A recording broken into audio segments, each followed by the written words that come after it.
Ehi là, ciao a tutti ragazzi, bentornati sul canale di Triber.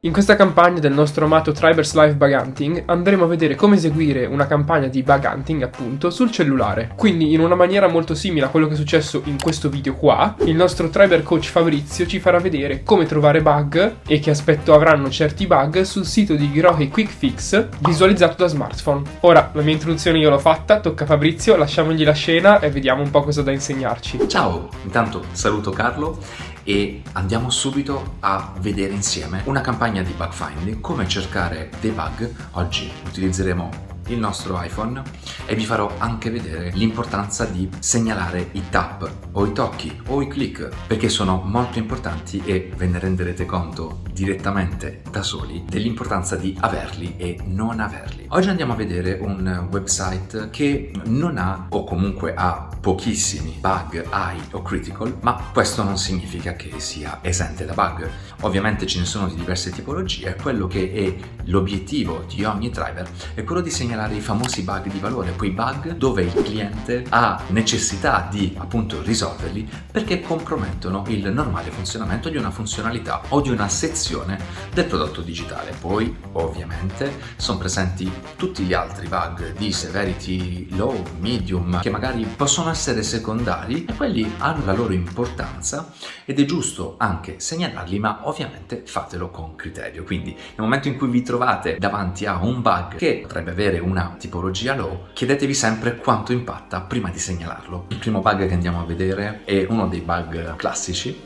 Ci troviamo nella landing page, faccio un bello scroll verso il footer del website e faccio tap o tocco un link. Ora ve lo faccio vedere senza attivare il click e ovviamente potrebbe non essere facile capire cosa io abbia premuto. Quindi lo rifaccio e ve lo faccio rivedere invece attivando il click. Quindi nel momento in cui io attivo il click e come vedete si vede la posizione del mio dito sullo schermo, io faccio così e posso dimostrare a chiunque veda questo video dove si trovava esattamente il mio dito. Il primo, abbiamo detto, è uno dei bug classici, molto facile da trovare, ovviamente rientra in tutti quei controlli che si fanno durante una campagna, quindi si vanno a verificare che i link funzionino e che anche gli eventuali link associati alle immagini o ad altre sezioni della pagina siano funzionanti. Un altro bug molto simile a quello che abbiamo visto prima, ma un po' più particolare. Come si può vedere, ci troviamo in una situazione dove io ho due opzioni, quindi o appunto bagno o cucina, e ovviamente cliccando su uno dei due, ve lo faccio sempre rivedere col tocco, si riesce a primo acchitto a capire cosa sta cambiando. Però in questo caso,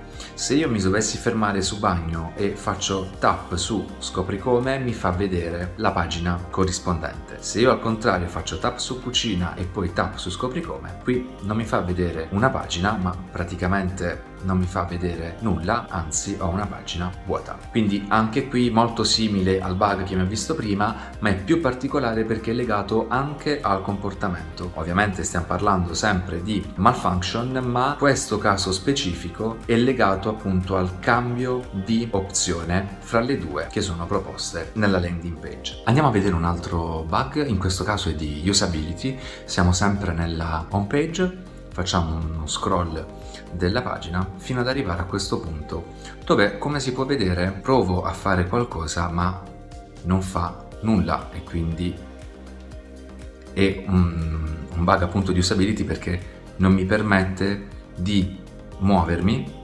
finché non termina lo scorrimento di questa parte in basso. Quindi questo non me lo fa fare finché non viene visualizzato tutto, e in questo caso è presente un bug graphic perché questa parte del video si trova al di sopra della maschera in fondo. Andiamo a vedere l'ultimo, anch'esso malfunction. Andiamo nella sezione dei prodotti, ne scegliamo uno a caso, prendo il primo, scorro e dopodiché faccio tap su buy now.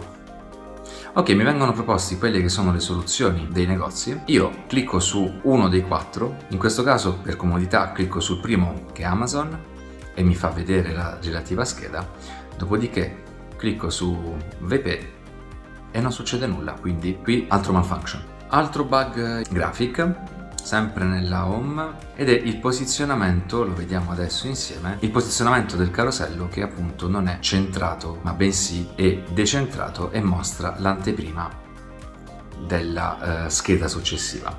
Spero che vi sia piaciuto anche questa analisi di bug fatta su un website che qualcuno di voi avrà già visto perché era presente nelle training, e vi saluto Carlo e tutti voi. Ciao! Ok, grazie mille Fabrizio per questo bellissimo episodio di Tribers Life e grazie anche per gli esempi che ci hai portato. A dirla tutta, oltre a Fabrizio abbiamo da ringraziare anche la community, ovvero proprio voi che state guardando questo video, perché potreste esservene accorti durante il video, ma alcuni dei bug che Fabrizio ha selezionato e vi ha fatto vedere su quel sito là erano bug che voi avevate trovato in una campagna Training Challenge. Infatti qualche settimana fa si è tenuta una Training Challenge proprio sul sito di Grohe Quick Fix, quindi se volete vedere i vostri bug su un prossimo sito, mi raccomando, partecipate alle Training Challenge. Detto questo ragazzi, il video di questa settimana si conclude qua. Io spero che vi sia piaciuto e che l'abbiate trovato interessante. Se avete qualsiasi tipo di dubbio lasciatemelo come al solito nei commenti e ci vediamo la prossima settimana in un nuovo video.